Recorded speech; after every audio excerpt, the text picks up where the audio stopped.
આણંદ જિલ્લાના ભાલેજમાં આયુષ્યમાન આરોગ્ય ઇમારત જર્જરિત બની ઇમારત ધરાશાયી થાય તો દર્દીઓને હોસ્પિટલના સ્ટાફ પર જીવનું જોખમ ઊભું થાય।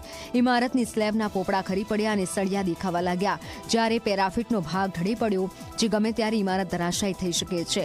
ભાલેજ ગામ અને આસપાસના ગામોમાંથી આવતા દર્દીઓને હાલાકી પડે નહીં તે માટે દવાખાનાનો પાછળનો ભાગ કે જે ભાગમાં રૂમો થોડા અંશે સુરક્ષિત છે, આ જર્જરિત આરોગ્ય કેન્દ્રને સુરક્ષિત સ્થળે ખસેડવામાં આવે અને નવું બનાવવામાં આવે તેવી માંગ પ્રવર્તી રહી છે। આયુષ્માન આરોગ્ય મંદિર જે કંડમ કરેલું હતું એ કંડમ કરેલા મકાનમાંથી અમારો સ્ટાફ જે છે એ અત્યારે ત્યાં કોઈ બેસતા નથી।